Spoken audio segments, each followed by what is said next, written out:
I'm just going to go for a walk around behind here. Let me call the goats over. Abba Zaba, Nani, Nani. They're coming. Look at all the acorns, you guys. This is like the mother load of acorns. You can't really tell until I stop and zoom in. Look at that.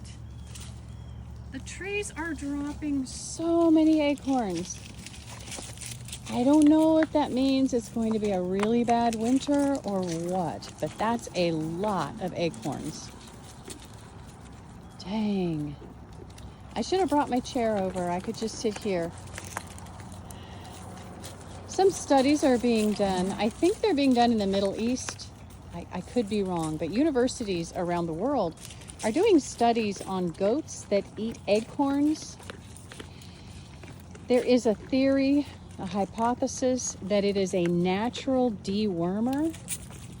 And I don't know if it's true. I don't know if it's been proven right, wrong, false, true, whatever. I just know that there are studies being done.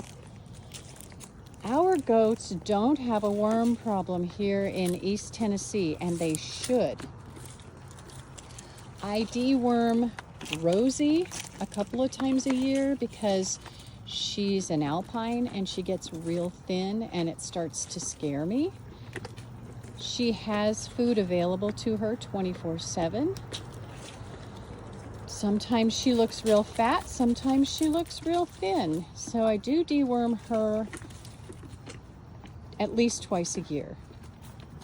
But none of the others need deworming. They're all in really good shape as far as finish goes, which is a kind of a marketing term for something that you're going to butcher and eat, which we're not going to with any of these.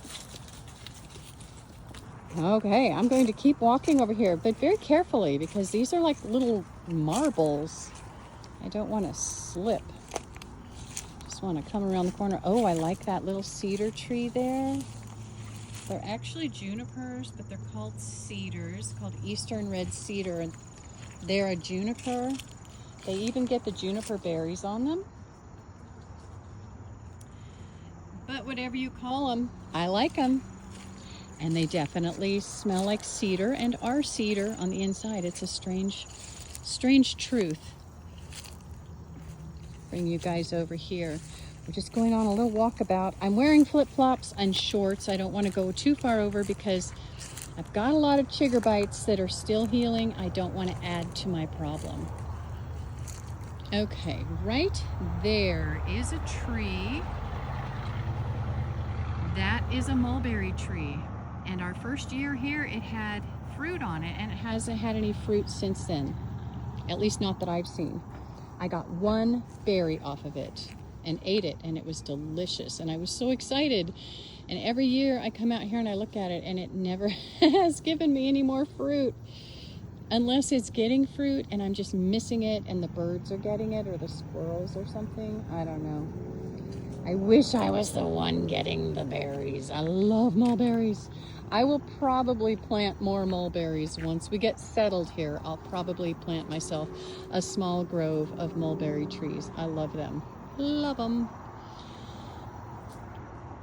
My boys followed me around the corner. Patches is the brown with the moon spots. Gimo is the gray with the moon spots. And Sparky is the brown and black with the moon spots and the balls. Sparky has the balls. He's my little buckling. He'll be 1 year old in December. I forget his birthday. I'm sorry that I don't have the contact information for the lady we bought him from. Would love to know when his birthday is, but he will be 1 year old in December. My 3 sons right here, living their best life.